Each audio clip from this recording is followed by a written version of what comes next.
Okay, it was a big win for us last Saturday. We played a complete game in all three phases. We talked about getting better. Obviously, after the game and watching the tape, I feel like we did that. We got to continue to do that. We're playing a very talented Ole Miss team this week. They got one of the better head coaches in our league. They play extremely well at home. They played Alabama closer than anybody. They beat Georgia by 31 points. So they got the talent.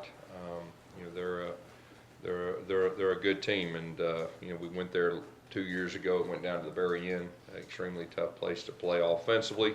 Their quarterback's one of the more explosive guys in our league. Does a very good job throwing the vertical ball down the field. Does a very good job of making plays outside of the system with his feet. Had a lot of big plays this year, just scrambling around. He's like a running back playing the quarterback position. Defensively, they've got a lot of speed.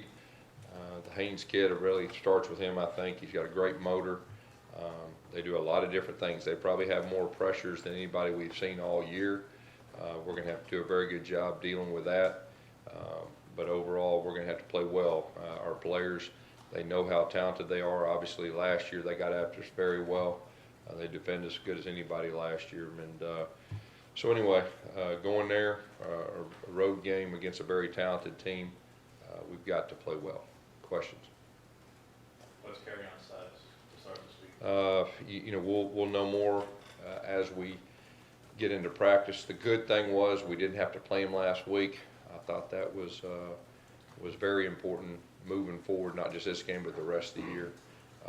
At this point, I would expect him to play. I think he's getting closer to 100%, each day. But after today's practice, I'll be able to confirm.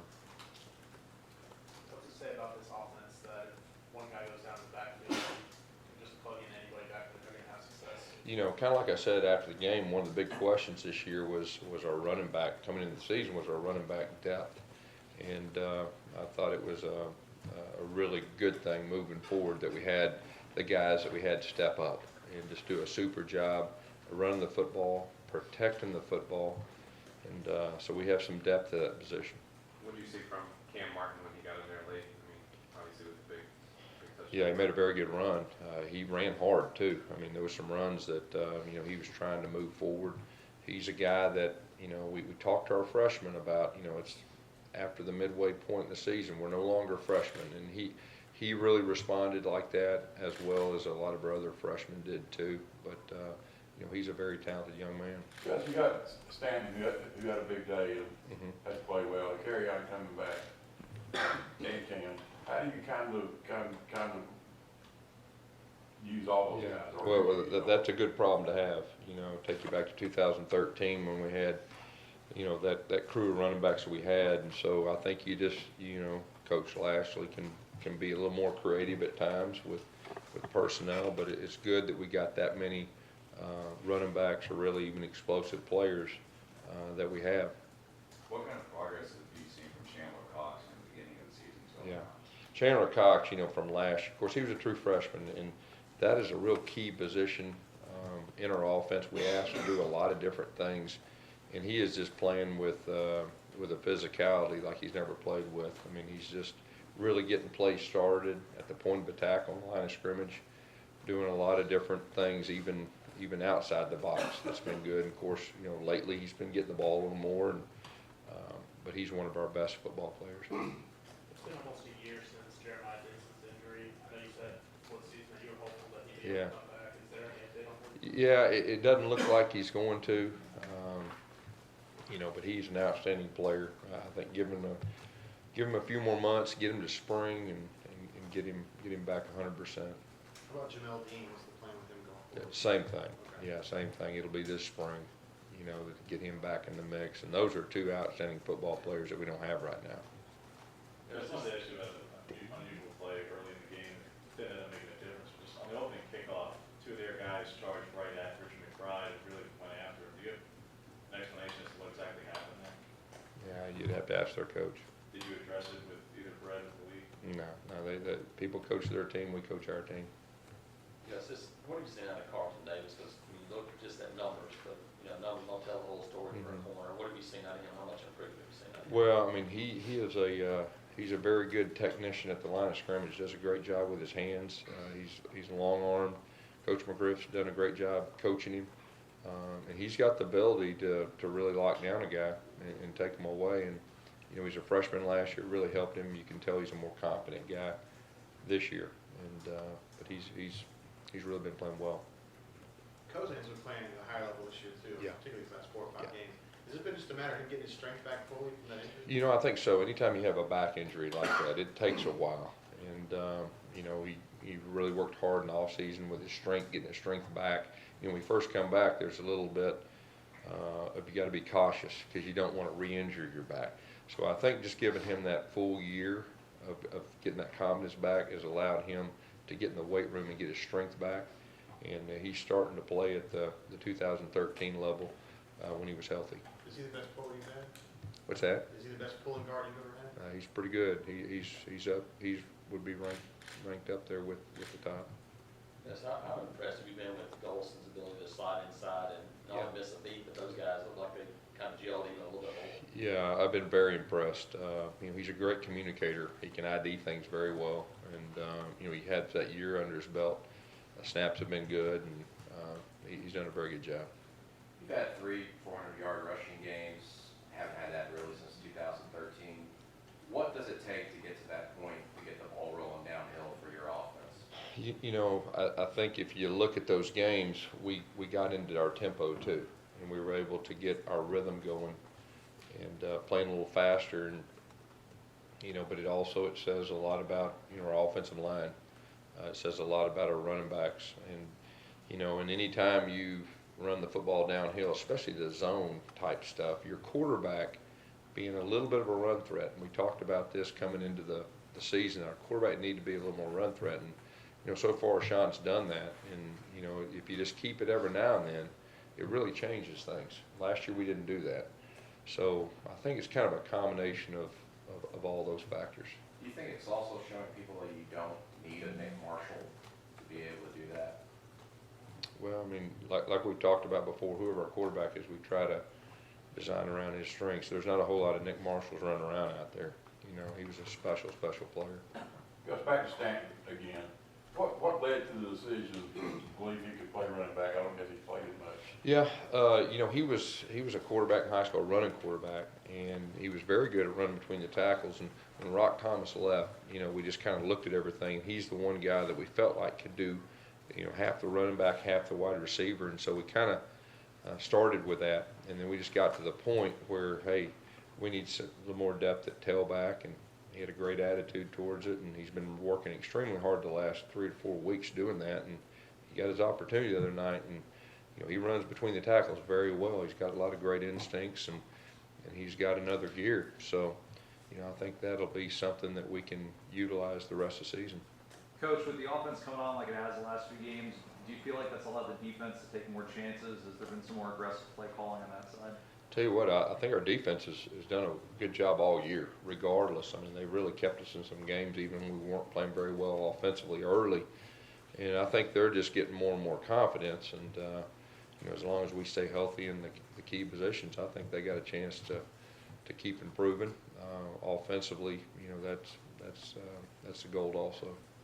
Can you talk about the wide receiver block on run plays? How's that? Yeah, I mean, that's really one of the things that stood out to me the other night. Our wide receivers blocked better than they have in a long time. I mean, they took great pride in it, and you know, a lot of those, you know, runs, especially that broke the perimeter, was really good blocking on the outside, and that's something Coach Burns has really been working hard with them on, and they're starting to take great pride in that. And so that was really something that stood out to me. Coach, when you look at Fenway's size, but he has really good feet, able to bounce and find the hole. Did y'all notice that when he came in, or was that something that he developed? Well, you know, take you back to even at Prattville, I thought he had good vision running the football, and he just had got his opportunity this year. And you know, he's getting more and more comfortable each game. And you know, once he breaks past that first level, I mean, it's really a challenge, you know, to tackle him one-on-one, at least high. You know, he's usually looking for people. Well, Ole Miss and Mississippi State were top 10 a couple of years ago. Seeing where they're at now, just from your experience, how hard is it to kind of stay on top In this league? Yeah, it's real hard. I mean, you know, you're talking about an Ole Miss team that, I mean, they're very talented. They're, you know, I told our guys, I mean, don't let that record deceive you. I mean, they're one of the top groups in our league. And in this league, it doesn't matter. I mean, it doesn't matter who it is. I mean, every week, anybody can beat anybody. And it's a grind. It's a survival of the fittest. And you can't just be talented.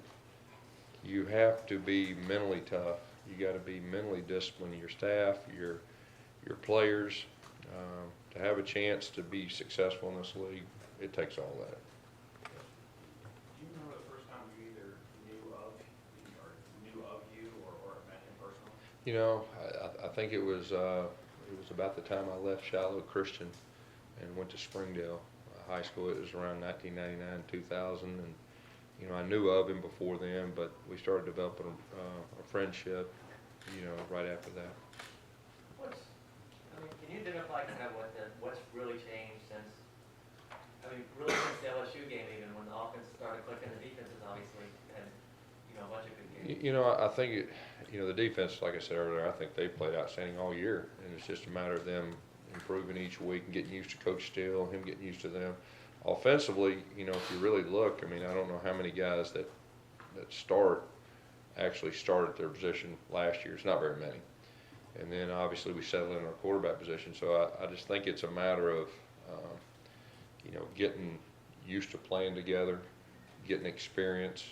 We're still green now. I mean, we're playing some guys out there that they still need some more experience. And I mean, we're still, I mean, we hadn't arrived. I mean, there's a lot of areas we can still improve on, but the youth and the experience and just finding out our identity, you know, even the running backs. I mean, going into the season, you think you have an idea about what a guy will do or not do or what his strength will be, but you really don't know until you actually play people.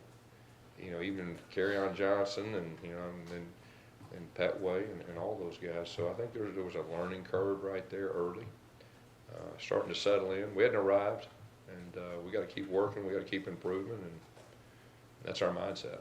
Is there a certain swagger, I'm not talking about cockiness off the field, but that you saw in 2010, 2013 that you can tell when a team is, I mean, does this team kind of have that swagger when it hits the field? I mean, anytime you play well, you know, you're confident. You got to be confident. You got to be, like I said earlier, you got to be mentally tough, and you got to be confident. But at the same time, you got to understand that you got to keep working, and you got to have the same mentality each week. It doesn't matter what happens. You got to have the same mentality to keep improving, and you can't pat yourself on the back, not in this league.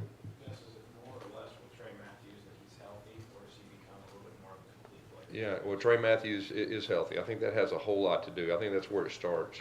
He wasn't healthy last year. He's a great competitor.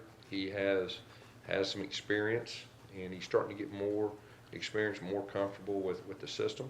And but him being healthy, because he hadn't been healthy until this year. What did you notice when you were watching film with Sean White this past game? It seemed like there was a couple passes that were ill-advised, one was almost a pick six. Yeah, he'd like to have that back, there's no doubt. But I think if you look at the whole big picture of the decisions he has made since he's been back as a starter, you know, I think he's really done a super job. You know, but there's a couple other night, and one specifically, obviously, he'd like to have back. Was he just a little rusty, you think, from the bye week, or what do you attribute that? No, I don't think so. I just think sometimes they may give you a little different look than you thought, and you say, I made a mistake. I mean, that happens, you know, but he hadn't made too many of them.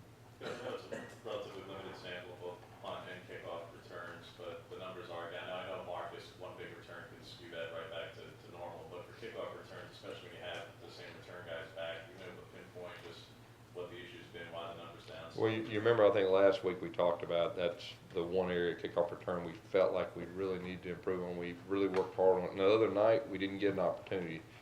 They kicked one out of bounds. But I think we're in a good spot to move forward, to be improved. We've worked real hard on it probably the last 2.5 weeks. We've really focused on it. And so, you know, that's an area that I expect us to improve in. How important can that be on the road?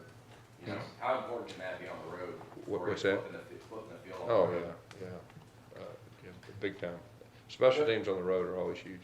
A few weeks ago, we were talking about red zone touchdowns, and it was a problem. Yeah.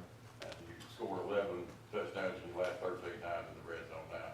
You talked then about you were gonna focus on it. Yeah. How much has it changed?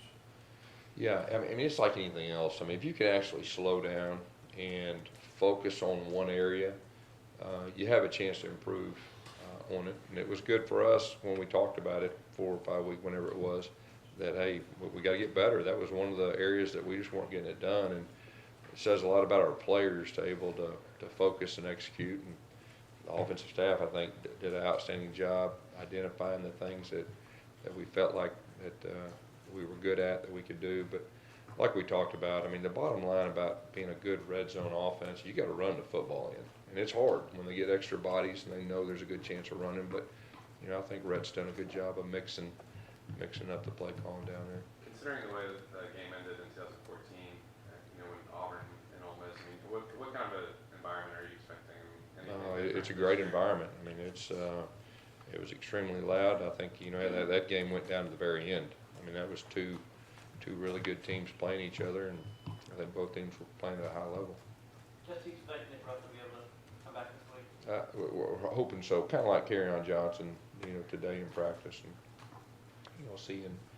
But you know, we held him out too, so I mean, he didn't have to play. So I think anytime you're able to do that, and to try to get completely healthy instead of just trying to, you know, keep playing. Gus, you alluded to Saturday night, when you have this offensive line combination right now working as well as it is, you know, you kind of alluded to like a wide fullback. Is that kind of the mentality right now that we like Xavier as a backup option? Well, I mean, the way I look at it is we got 6 starters.